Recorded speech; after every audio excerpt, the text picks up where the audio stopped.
With us today on the Grassy Knoll is a Kennedy from the state of Massachusetts, and that would be Bill Kennedy, the author of Lucifer's Lodge, Satanic Ritual Abuse in the Catholic Church, and a soon-to-be-released title, Satanic Crime, A Threat in the New Millennium. And, Bill, we want to welcome you to the Grassy Knoll. Very nice to be here, Viz. Also, for those of you who are on the net and listening to this, if you can and want to, he has a website, and that would be www.williamhkennedy.com. Now, we've had a number of people come on to approach this ritual abuse issue from several different viewpoints. What got you on the trail of this? Well, it's quite interesting, Viz, because in 1996, I went and met Malachi Martin, sometimes pronounced Malachi Martin on the radio, who was a Catholic writer in New York, who was a novelist and nonfiction writer. He wrote primarily about the Catholic Church. And I went down there to collect some biographical information on him for a book I was thinking about writing about Catholic priests. Now, there again, this was 1996, and what Father Martin told me back then was that Cardinal Bernard Law of Boston, who was in charge of the Catholic Church up here in the Archdiocese of Boston, was running a pedophile ring, and that some of these pedophiles were Satanists. Now, in 1996, I just took that as a kind of ridiculous statement, and I did not, believe Father Martin at the time. Now, over the course of the next few years, I spoke to Father Martin about once a month, till about 6 months before he died in 1999, and he would always bring this up, and I would always roll my eyes on the phone, and I used to say to him, well, I think you might just be getting crank letters. He used to claim he was getting letters from victims up here in Boston that said that Catholic priests had molested them as kids, and some of these priests were Satanists. There again. Now, just to fast forward a bit, after Father Martin died in 1999, in 2002, the Boston Globe broke a story that Cardinal Bernard Law of Boston was, in fact, running a pedophile ring of Catholic priests.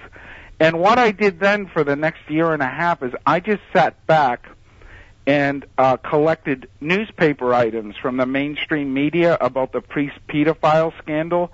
And what I did is I just waited for cases that had satanic ritual abuse elements in them. Now, I didn't have to wait very long. A couple months after that January 2002 initial break of the story, the Boston Globe reported that Monsignor Frederick Ryan, who was the Vice Chancellor of the Archdiocese of Boston, had sexually abused a boy in the 1980s, and he had tattooed this fellow with a devil figure on his inner thigh. Now, there again, this is the Boston Globe reporting this. Mm-hmm. And what he had done, Monsignor Frederick Ryan, is he took photographs of this boy in the nude after he sexually abused him, and he used this photograph to blackmail him into being his homosexual lover for many, many years, and even insisted on officiating at this man's wedding many years later. Now, in occult lore, a tattoo like that is called the Devil's Mark, and that is an initiation tattoo that is used by covens to bring new members in. Now, what I did is I collected a bunch of these stories that were very similar, and I paraphrased them a bit and put an introduction, and that is the book Lucifer's Lodge, Satanic Ritual Abuse in the Catholic Church. And I'm in the middle of publishers right now. I'm switching publishers, and I'm expanding the book Lucifer's Lodge. I'll have 3 more chapters on 3 more satanic ritual cases, and I'll have a full photo section, and that should be out in the fall of 2005. Let me ask you this, because I have a question about the scandal that broke, I guess, what was it, 2 years ago?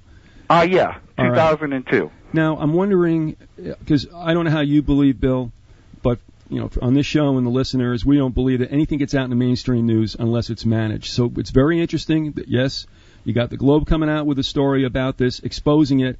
So I can't help, because, I mean, there's so many other conspiracies that are suppressed. So I'm thinking to myself, is this payback to the Catholic Church? And if so, who benefits? Okay, this is a rare case of the mainstream media actually legitimately breaking a case. Now, what the Boston Globe did is in 1993, there was a priest named Father James Porter who was exposed as a pedophile, and the Boston Globe put a team of reporters on examining and trying to uncover if there are any more pedophile priests in the Archdiocese of Boston. What happened with the Boston Globe is they petitioned and received permission to look at some of the church's files, and how they did that was through the Attorney General of Massachusetts, a guy named Thomas Riley. And Thomas Riley forced the Archdiocese of Boston to release their secret files on pedophile priests. So I know most cases it's a matter of management when it gets out in the mainstream media, but there are exceptions, and this is one of the exceptions, and the Boston Globe won the Pulitzer Prize for doing so. I've looked through most of these official secret church documents, and there are even cases of ritual abuse that came out from them, which never would have if Thomas Riley hadn't ordered these files released. No, I don't doubt that the journalism in this case was legitimate, and this is my take, and I'm not forcing you to go down that road, but I still think that it's interesting, much like thinking back to the Watergate story, that when stuff like this is exposed, I believe it's usually because there's a point to it, there's a payback somewhere, someone's going down, and so they get the powers that be get very cozy with the press, and therefore, we have the situation exposed. In the case, of course, of Watergate, I've said this, like Woodward and Bernstein were spoon-fed that story. Ray Charles could have written that thing. So, I mean, I don't see this as being a big journalistic coup back then. This one, however, may have gone that way. It may have been. The big thing that happened is, and there were helpers inside the Archdiocese of Boston when they released. Originally they were ordered to release only the files of priests that were accused of pedophilia, that is, sex with a pre-adolescent boy or girl. But they released other files too. Very strange. Someone in the chancery of the Archdiocese of Boston put files in there that the judge didn't want, and I don't think the Archdiocese necessarily wanted the press to get. Mm-hmm. And that's the thing. So part of what you're saying is right. There was definitely a leak in the chancery. It wasn't all the doing of the newspaper or the Attorney General or the Archdiocese. There were documents leaked to the general public that were never meant to be. So someone in there kind of had a deep throat type position in this case. Do you know that this went back to any political figures of note, this abuse? No political figures came into play in the records that were released, which was just about all the records concerned. There was no one politically involved that came out. It was mostly cases of degenerate priests who were sexually abusing preteen boys and sometimes women, and they were transferred to new parishes by cardinal law without giving the new parish any sort of warning or anything at all. They would just try to keep covering up, and they kept shifting. Now, consider in Massachusetts, Cardinal Bernard Law had to resign as Archbishop of Boston because of this pedophile scandal. He did not face criminal charges, and the Bishop of Springfield, Massachusetts, Bishop Dupre, had to resign because he himself was a pedophile. So what we're looking at here is a hierarchical cabal of protecting and promoting pedophile priests and those who protect pedophile priests within the church structure. It's a top-down problem. What I like to say is that the oldest symbol of the Christian church is a fish, and a fish rots from the head down.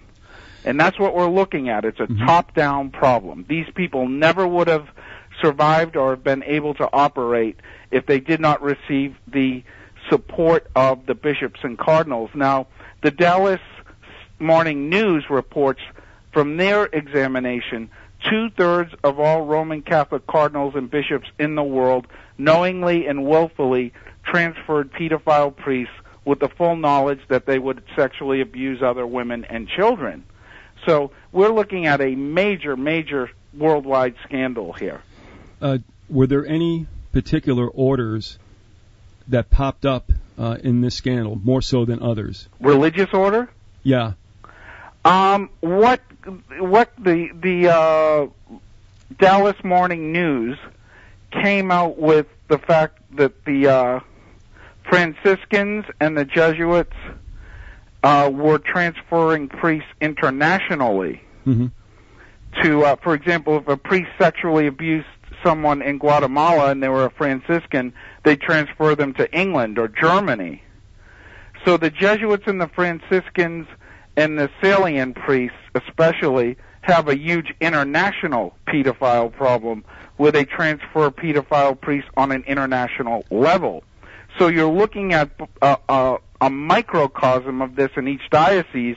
Priests are transferred from parish to parish within a diocese, and globally, members of religious orders who are pedophiles, like in the Franciscans, Jesuits, they are transferred internationally. And this is all to avoid scandal and criminal prosecution. With I'm going to take a little sidebar here for a second, and we'll get back into the flow. Sure. But Malachi Martin. Right. Did he dialogue at all with you about the Jesuits? Yes, he did. He said there was a huge pedophile problem within the Jesuit order, and it pretty much was confirmed by what the Dallas Morning News reported. The funny thing about Father Martin is he always was very ambivalent about the Jesuits, right, because he was a Jesuit at one time. He left the order but remained a Catholic priest. And the thing is, he would always have good and bad things to say about it. You know, they did educate him, and they did a very good job with him. But he felt it had become a corrupt organization, and he even wrote a book about it called The Jesuits. Yeah, I can't tell you I read that in depth. I didn't think he got to the core. I think he pulled some punches.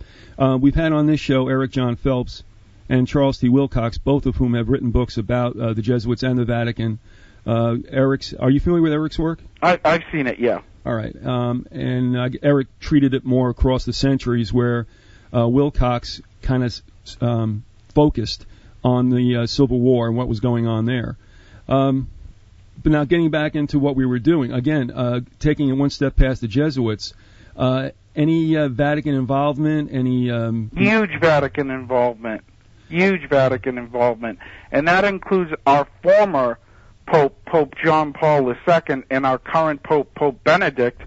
Both of these rascals knew of the entire global situation of the transferring of pedophile priests both within dioceses and internationally, and they did everything they could do to protect these pedophile priests. Now, our current Pope Benedict, in 2003, he sent out a message to all the bishops and cardinals in the world that a 1960s Vatican document, which basically told all of the cardinals and bishops in the world to transfer pedophile priests and avoid scandal, was still in effect.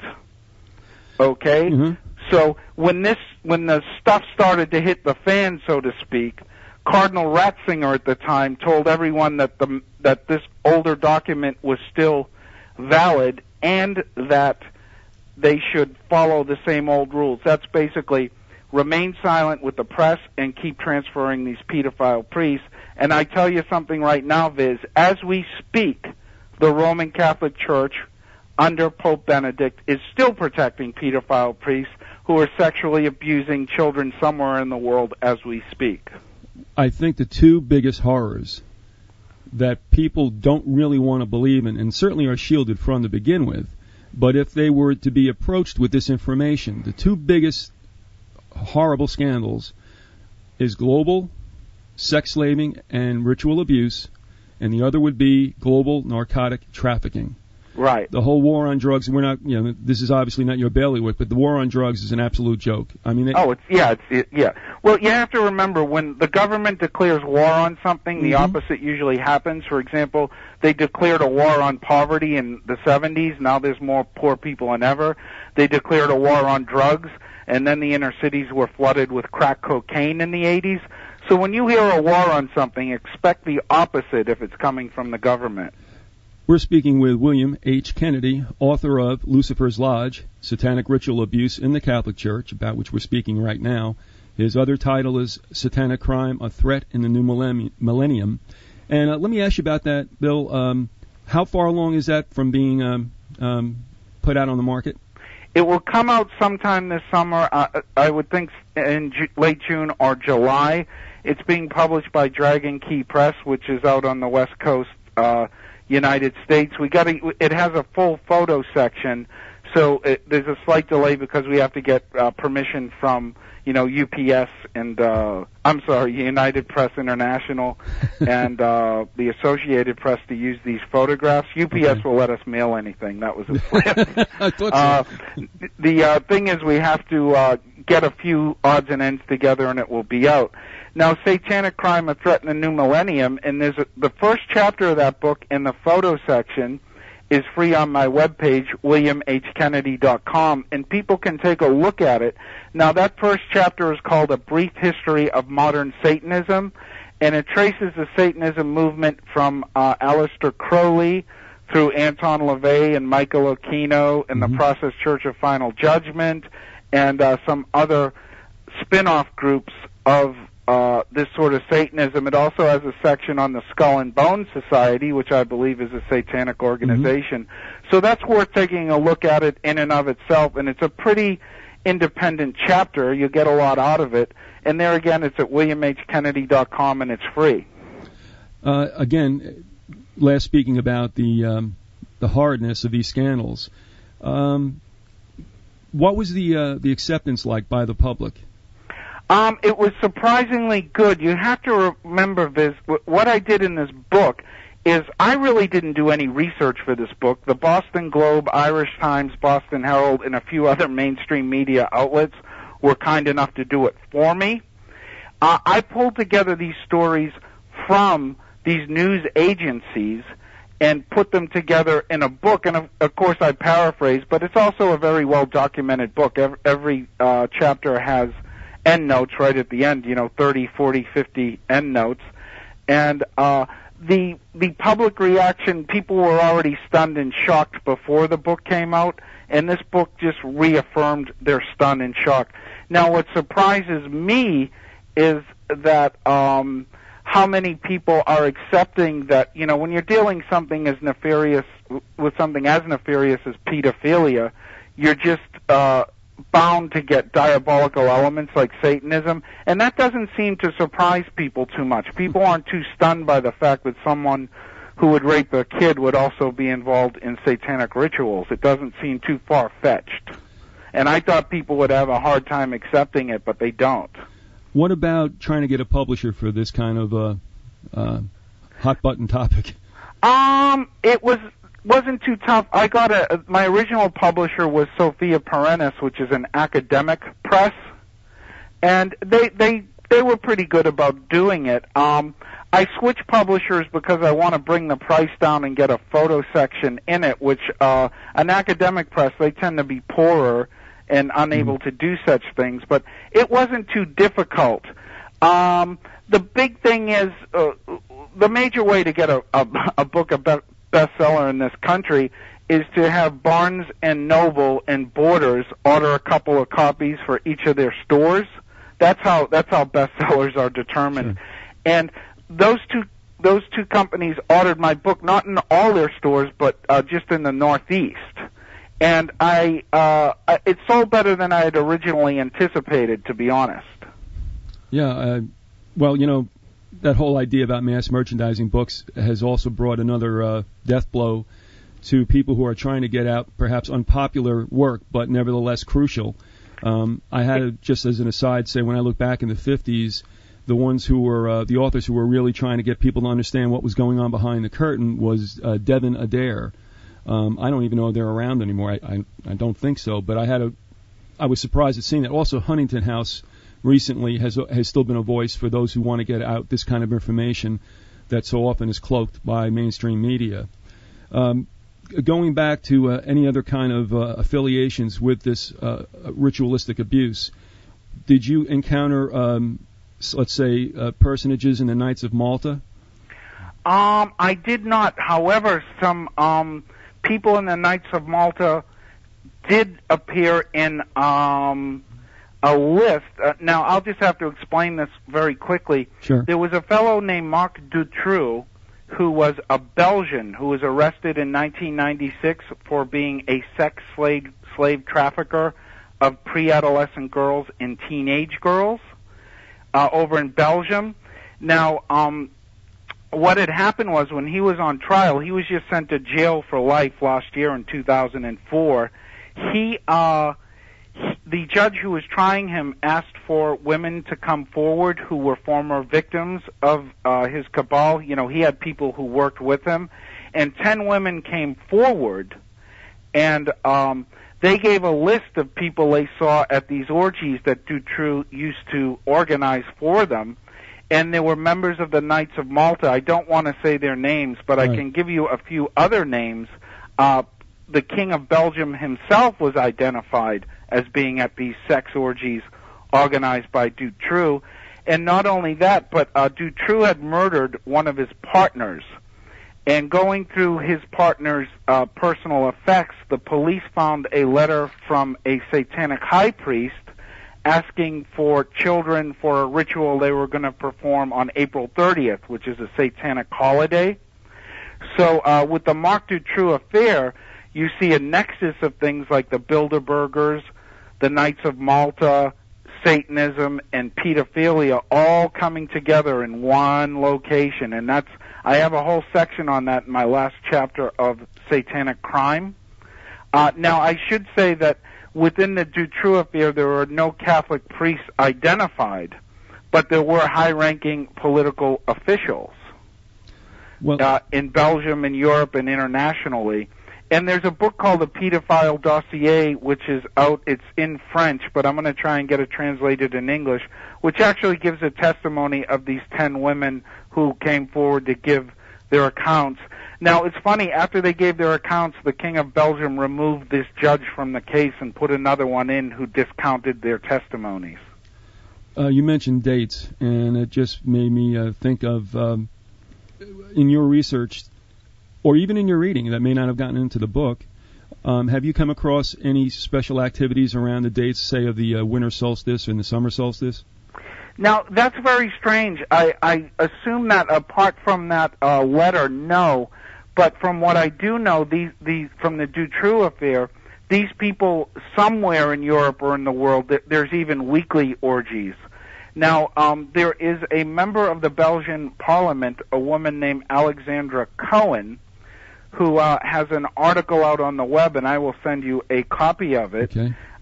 She pointed out that they had a parliamentary inquiry, which is kind of like a congressional inquiry. It's not a trial, but people are asked to come forward and are questioned. Now, some police came before this Belgian parliament inquiry concerning the Dutroux affair, and the police admitted that these sex orgies did go on under oath in the Belgian parliament. Now, that did not make them criminally liable, but the police did admit to complicity in these orgies, which had been rumored for years in Belgium, and people call them the King's Pink Ballets. That's what these weird orgy rituals were called. So we have confirmation from the Belgian police via the Belgian parliament that these things did occur.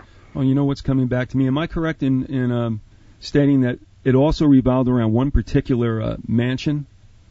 Now, it's very, very strange because Marc Dutroux owned 7 houses, maybe even 8, but 7 were in his name all around Belgium, which had dungeons in which he would keep his captive girls in underneath. Now, he was an unemployed electrician who was on a psychiatric state disability, kind of like SSDI here, Social Security insurance. How he could afford these houses is a whole other question. But there was one mansion in particular that was mentioned by all of these girls that was in Belgium.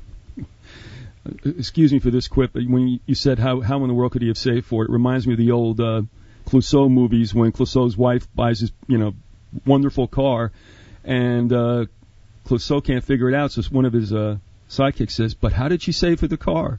And he goes, "In the cookie jar." So anyway, Right. Never mind, little levity there. But getting back into this, how are the prostitutes and the victims acquired? I mean, is there like a whole phalanx, let's say, of MK Ultra tools, or?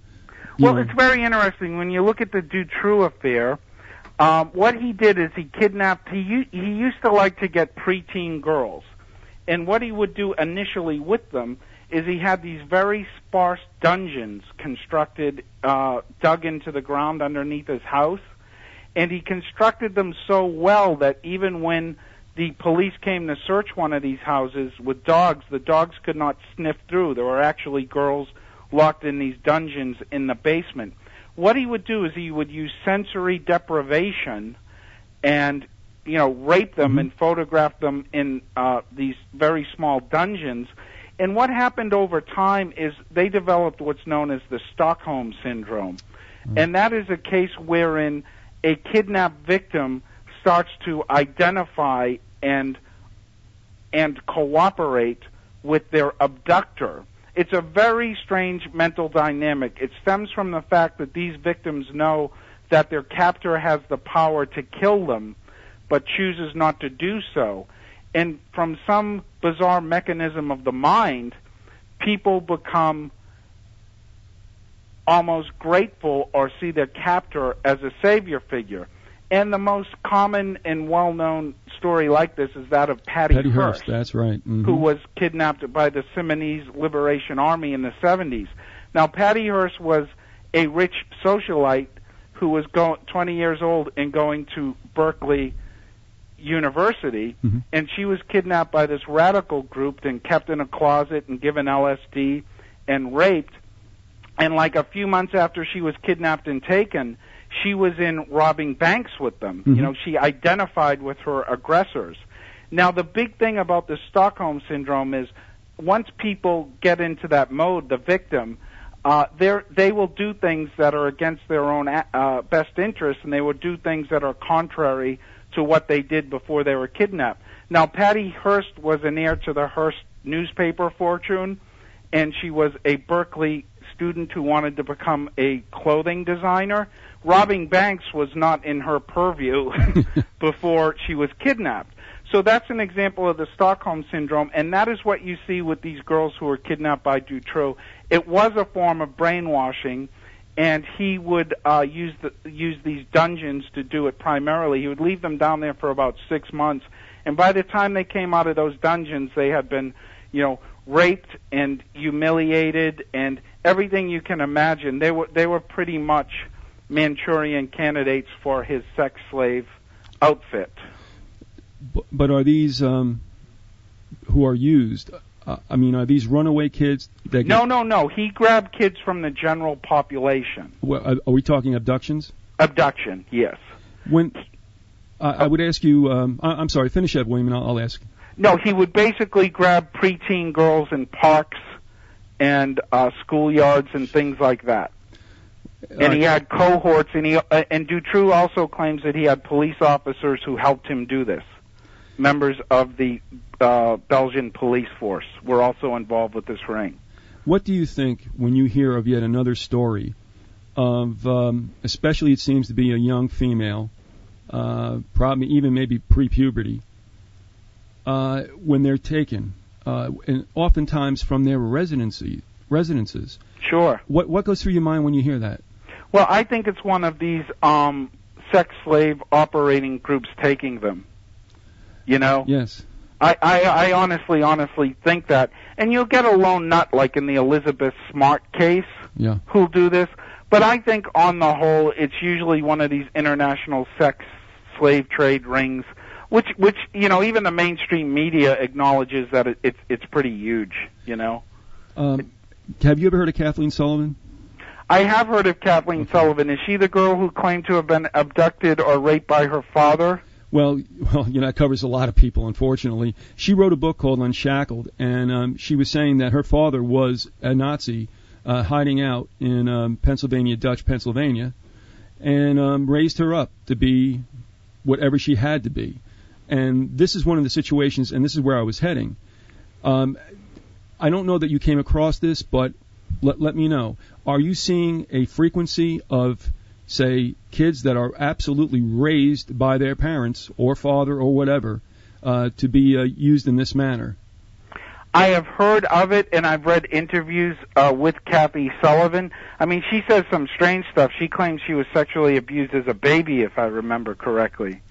But yes, I have heard of some parents actually doing this, and they just caught a fellow here, I think it was in Massachusetts or around here, and I'll look it up on the Internet, but he went to a Walmart or somewhere like that and tried to develop some photographs of his own daughter, and they were actually kiddie porn photos. So you do hear about things like that, sure. Yeah, that's another one that's very hard to digest. I mean, let's face it, that goes right to the core of evil. And along those lines, but first let me also say that you're listening to the Grassy Knoll on Dade City Micro Radio, AM 1610 WDCX. And we have with us William H. Kennedy. We're talking about his book right now, Lucifer's Lodge. His website is williamhkennedy.com. And you also said for the book that's coming out, Satanic Crime Bill, that there is a chapter on the net that they can read. Oh, yes, definitely so, yeah. All right. Moving along with this idea of occultism, I wanted to ask just a couple of more questions about certain specific groups, shall we say. Any trace of Opus Dei in this? Opus Dei, they, as of now, have had priests who have been accused of pedophilia. Now, they're a very strange group. I should also say I'm a lifelong Catholic myself, so I'm just making observations about my own church. I'm not Catholic bashing. I'm a Catholic myself, Catholic grammar school graduate and such. So if there's any Catholics out there, I'm a Catholic too. Opus Dei has had priests who were accused of pedophilia, but no one's really gone after them as far as getting their records, because their records are technically in the Vatican, which is impossible to get. They're a prelature. They're an odd organization. They have an international hold, but they don't necessarily, their priests don't answer to their cardinals and bishops. They answer to their prelate in Rome, who is directly under the Pope, whose name evades me. I can't think of him. Which Pope? Which Pope would that be? The Pope. No, I'm saying the prelate of Opus Dei is, he answers only to the Pope, whatever Pope is in power at the time. Okay. Our current Pope is not Opus Dei, and there's never been an Opus Dei priest who became Pope as of yet. But they tend not to answer to local bishops and cardinals. They tend to answer straightly to the Pope himself in Opus Dei. Again, another sidebar question regarding Opus Dei. Have you seen them somewhat have a proximity to Ratzinger? Yes, they're very close to Pope Benedict, who used to be Cardinal Joseph Ratzinger. He loves them. He is not a member of their group, as I say, but he was always a huge and strong supporter of Opus Dei. Opus Dei is probably the most powerful single organization in the Roman Catholic Church outside of the Curia, which is the Pope's council. One other question about occult societies. Was there any trace now on the party line? These two organizations apparently don't like one another. I think that may have been a case once upon a time, but I think it's all one happy family now. Any trace of occultic high-degree Freemasonry? Yes, it's very, very strange, because when you look at some of these rituals, especially here in Boston, there were sex magic rituals which look a lot like the OTO, which was a Freemasonic spin-off. And there are, there was also connections between the P2 Freemasonic Lodge and the Vatican years ago. But yeah, there are Vatican Freemasonic type rituals merged into some of these cases of sexual abuse, and I could give you an example if you'd like. Yeah, I think that would be good. Okay, here in the Archdiocese of Boston, we had two priests who their records were released secretly by that person I was talking about earlier who works in the Archdiocese. The first priest I will talk about is Father Robert Meffin. Now, what Father Robert Meffin did is he recruited young girls to become nuns, and these girls were basically 12 or 13. This was back in the 60s and 70s. And back in those days when girls wanted to become nuns, they generally went to a special high school when they were 13 or 14, and he would take them, he would recruit them into the Sisters of St. Joseph and take them down to Kingston, Mass., which had this high school, and he would sexually abuse them in secret rituals. In these secret rituals he had with them, he identified himself as Jesus Christ. And what he told them is that they must keep this a secret, and that sexual contact with him would lead to various mystical stages. Now, this sounds a lot like Aleister Crowley, who was a 33rd degree Freemason, who developed a lot of things from Freemasonry that involved sex rituals. There was also things where he told one young girl he was the great architect of the universe. I found this out, which is a Masonic term. So within this corpus, you see this very, very strange mix of Roman Catholicism, Freemasonry, and sex rituals within the case of Father Robert Meffin. Now, there was another priest who was doing the same things named Father James Foley, who was up in Salem, Massachusetts, of all places. He was assigned to a church there. He had a woman who was his girlfriend who had had a lobotomy, and he, too, used to have her worship him as Jesus Christ in sex magic ceremonies. And, you know, he promised her the world as well. And, you know, he attached mystical stages to sexual contact with him. Now, what happened to him, Father James Foley, he kind of lost his discretion and went off his rocker and started to tell people from his pulpit during Mass that he was the Savior of Salem, that he was, you know, the creator of the universe. And this all came to a head when he was caught running red lights in Salem one night. And what he told the police who pulled him over was that he had special rights because he was the Savior, and that, you know, the lights didn't apply to him because more or less he was telling them he was God.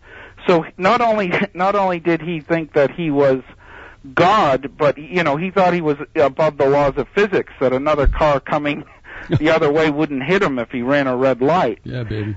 So, but there again, there were a lot of ritual elements that seem like Freemasonry within what he was doing to a couple of his girlfriends, including the lobotomized woman, who, may I add, he had a hand in murdering but was never prosecuted for. He basically, she took an overdose of drugs, and he left and came back when she knew she would be dead, and then called the police. How much homosexuality went on? Well, that brings us to the case of a name you probably heard a lot, Father Paul Shanley. Yeah. Father Paul Shanley was a priest in the Archdiocese of Boston who in the 1970s and 80s ran a wayward ministry for runaway children and teenagers.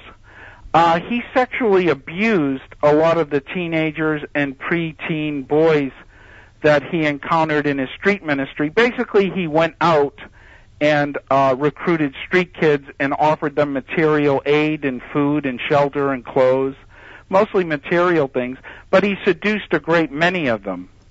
Now, there's a strange link because he used to recruit boys out of a place called Cardell's Cafe in Harvard Square in Cambridge, Massachusetts, which was kind of a hippie hangout.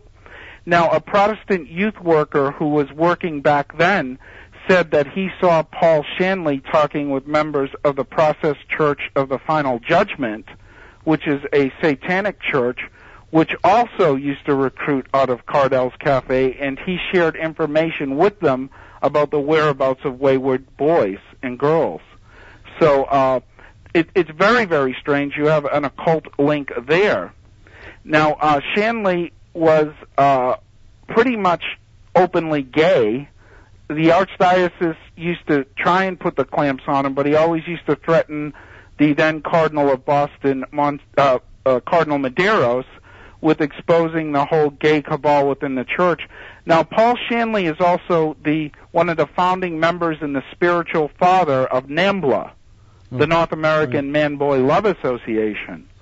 So he was a strong gay activist and a strong man-boy love activist, and he used to go to NAMBLA meetings and even Catholic Church meetings and make outrageous statements like sex between adults and children is normal and sex between children and animals is normal. Now, what happened to Shanley is it got so hot-haired that the Catholic Church kind of got rid of him. He went out to Palm Springs in California, and with another Catholic priest named Father White, he opened up 2 gay hotels called the Whispering Palms and the Cabana Club. And these were motels that catered to pedophiles on an international level. And Shanley he used to say Mass at a church in California, and he used to recruit preteen and teen boys to come to this gay motel, the Whispering Palms, and sexually service rich pedophiles who came from all over the world to go there. Shanley has since been sent to prison for the rest of his life, and his partner, Father White, who technically owned the Cabana Club in the Whispering Palms, committed suicide in Thailand after Shanley was arrested. So you have this huge gay pedophile NAMBLA cult right under the surface in the Archdiocese of Boston, which there again has international connections. Whenever you mention or anybody mentions the S word, I always have to ask, do we really think he was, did he commit suicide or was he suicided? The Father White in Thailand? Yeah. It could be a case of either. I would suspect that he committed suicide because he faced a long prison term upon his return to the United States.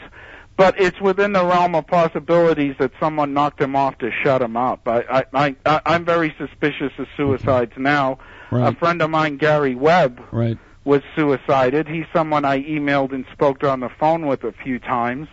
Hunter S. Thompson, who I met once many years ago in California very briefly, also was suicided, a.k.a. murdered. So I've known people who've suffered the fate you're talking about. In the case of Father White, it could have gone anyway, but he did face a big sentence here, so it might have been just a suicide. I want to move on to the core of the next book and how your research went for both of these, but I'm curious, this is all male-driven. Have you ever come across anything that there was some involvement by nuns? Oh, yes.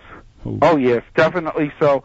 I don't cover it so much in my book, but there's a film out on DVD called The Magdalene Sisters, and this was a movie that was made in Ireland a few years ago.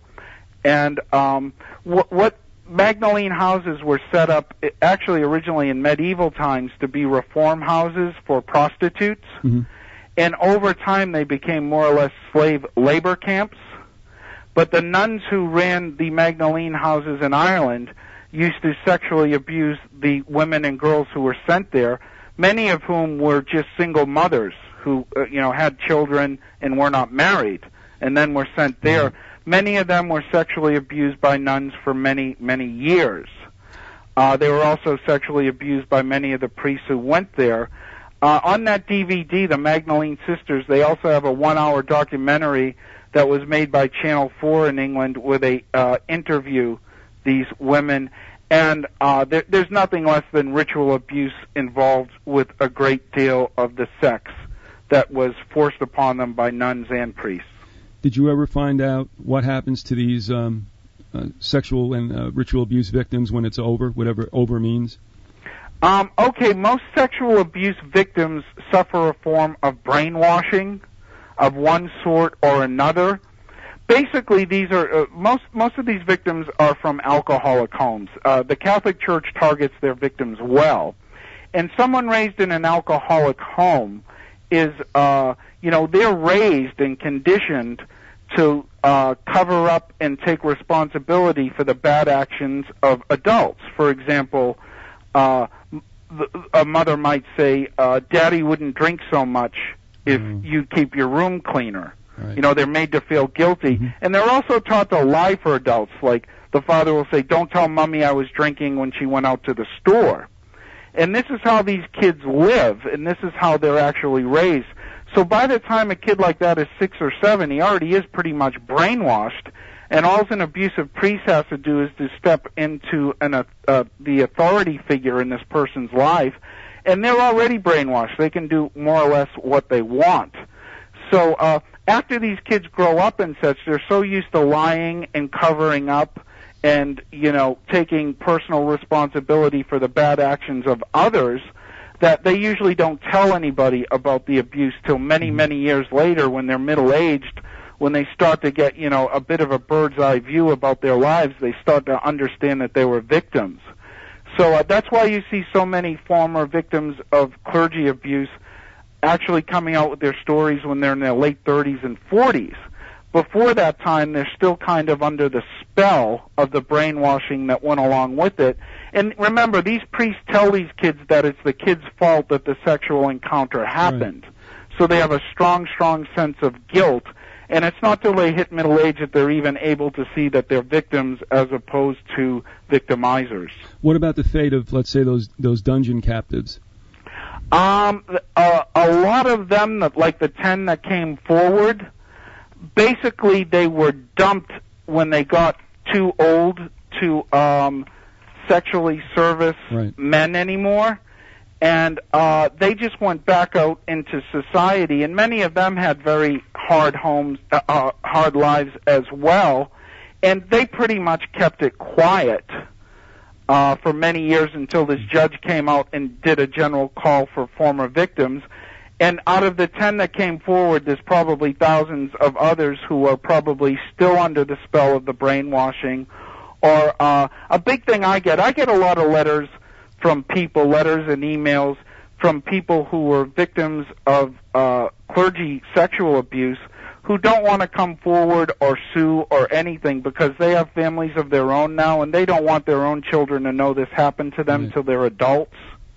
They don't want their kids to have to suffer what other people might say, or kids at school. Sure. So a lot of people are quiet because they want to protect their families. The other thing I get, and this is very sad, Viz, I get a lot of snail mail letters from people who are in various houses of corrections and even mental institutions who are victims of pedophile priests. And they basically say that their lives went down after the sexual abuse, and many of them turned to drugs and alcohol, or in some cases the drugs and alcohol were actually introduced to them by their sexual abusers who were clergy. So, they have horrible lives. They have trouble keeping jobs. They have drug and alcohol dependency problems. They have horrible, horrible problems with authority and authority figures. They can't tolerate their boss. And many of them, their lives just completely, they're so fallen apart that I'll give you an example. One of the people that was supposed to testify against Paul Shanley in his trial, which was just a few months ago, he started drinking again and just disappeared back into the homeless population. Mm-hmm. The last he was seen, he was drinking alcohol.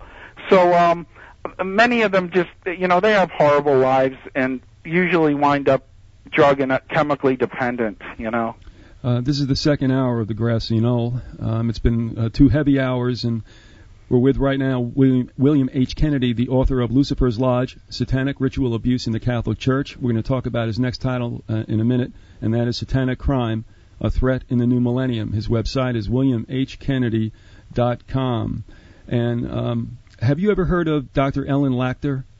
I've heard of Dr. Ellen Lachter, yes. Well, she preceded you, so, you can imagine these have been 2 kind of heavy-duty hours. Oh, right, yeah. Yeah, if you get a chance, you can check out her site, too, because she mentions the different categories of abuse.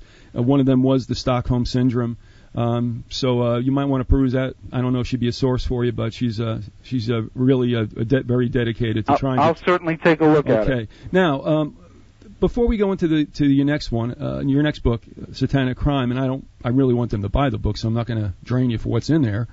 But during your research, even though you said you mined a lot of the information from mainstream newspapers, if anybody got wind, and I'm sure they did, of what you were doing, did you have any harassment or? Oh, I uncovered what turned out to be a legitimate hit on my life, a contract on my life, which I found out about through a very roundabout way I can't get into. Okay.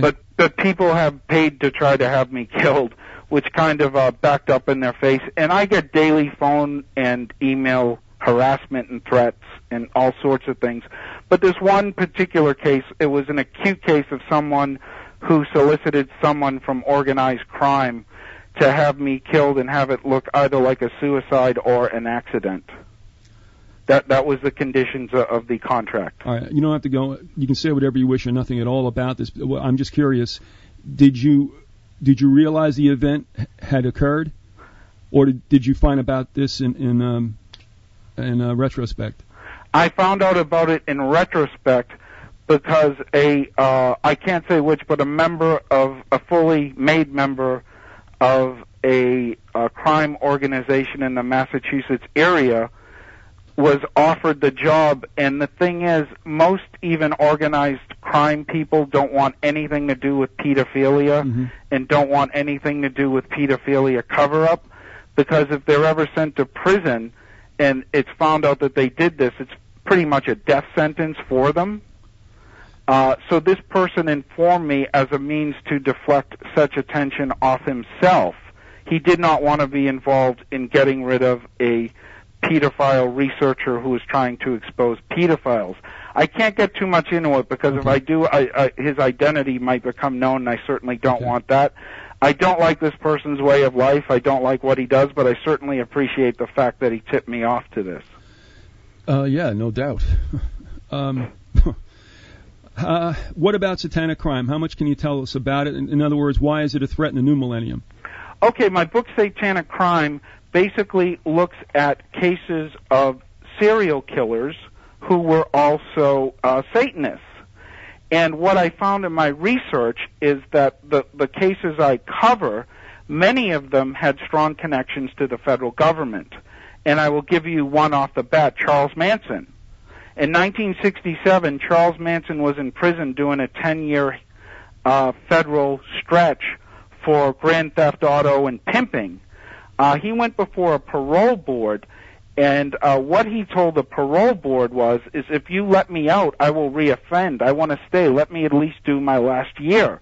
Prison is my home. I don't know how to function out there. He begged the parole board not to release him. And this federal parole board, what did they do? They gave him $100 and a one-way ticket to San Francisco, and in 2 or 3 months he had the family formed who went on a murderous rampage. So you have to remember, all the federal government has to do to cause trouble, and I believe they're involved in a program of managed chaos, which basically means they keep things crazy so they can stay on top of the power structure. Right.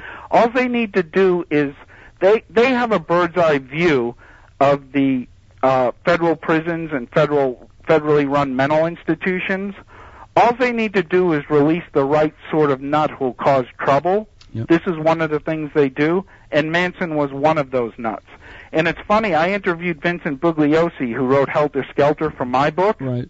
And what he told me is he used to go up to Manson and during the trial and said, Charlie, no matter what, you're going to jail. And Manson used to say, you mean like the one you threw me out of? You mean the one that, I never wanted to leave? Right. You put someone like me on the street and you wonder that all chaos breaks out and now I'm demonized, Sure. So you get a lot of things like that.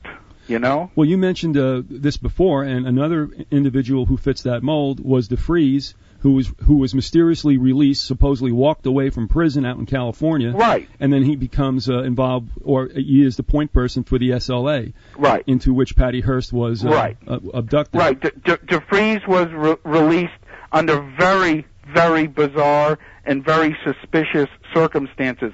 That's another nut who should have never been let out of the federal nut bowl, for lack of a better term. Well, there's never an end to them, by the way. So. Oh, I know, and remember, the federal government has the key to how they get in and out. You know, so they got a link there. Now, Klebold and Harris, I have a chapter on them. Now, Klebold and Harris were actually Satanists. Eric Harris actually posted a picture he drew of Satan orchestrating his shootings from hell, which he posted on his webpage about an hour before he went to the bowling alley and met Klebold, and it's after that they went on the shooting spree. That wasn't really put in much by the mainstream media. They didn't emphasize that. It was reported the next day by CNN and then dropped. But there again, there's a federal link there because Eric Harris's father was an Air Force officer. Did you get any information that both of them were on psychotropic drugs? I think Eric Harris was on a serotonin drug that he had gone off of. Now, I get asked about this a lot. I was asked about it on another show. What I say is that these serotonin drugs put people on an emotional roller coaster. Right. Like they get a great euphoria, but then a great crash comes, and that's where we get the expression "up your meds," right, which has come into the mainstream lingo. Mm-hmm. And I think that giving a serotonin psychotropic drug to someone like Eric Harris, who's already very emotionally disturbed, that downswing, that down roller coaster, so to speak, combined with these insane ideas they have already, will catapult them into actually taking drastic action. Now, I have a chapter on Jeff Weiss. He was the boy at the Indian reservation who shot up his high school a few months ago. Right. And I'm told he was on one of these serotonin psychotropic drugs as well. So they seem to play into it. But remember, the main distributors of psychotropic drugs is the U.S. federal government. Yeah. They do it through Medicaid and Medicare and, military-type medical services, and they back a lot of the pharmacies who actually produce these products. So there's, even behind that, there's a link to the U.S. federal government. In the little time we got, do you want to touch upon the Gannon situation? Yeah, it's very interesting. Jeff Gannon threatened to sue me because I said on another show, A Closer Look, hosted by Michael Corbin, right, that I thought he was Johnny Gosch, the boy who was reportedly abducted by Satanists in the early 1980s. And what I wanted to do was pay for a DNA test between Jeff Gannon and Noreen Gosch to settle this matter once and for all scientifically. And Jeff Gannon, he didn't affirm or deny that he was Johnny Gosch. He sent me an email saying he would initiate legal action if I kept saying this, and I'm saying it now. I think he is Johnny Gosch. And I would like him to prove or disprove that with a DNA test. All right, we only got a minute left, but I wanted to say that if Gosch and Gannon are one and the same, we know, for instance, what is being proffered to the Republican National Committee members over there. But it also is very interesting because it might explain why Nelson got picked up and why Thompson is dead. Yes, very much so. Now, Hunter S. Thompson mentioned a pedophile cult in his last book called Hey Rube.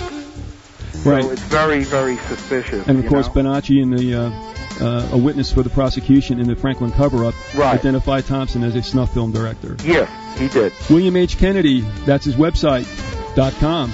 And his two books are Lucifer's Lodge and Satanic Crime. We're giving you short versions on that. Listen, William, we want to thank you so much for coming on. Sure, anytime. And listen, and best to your brother, okay? Very good. God bless you. Bye-bye. Bye-bye.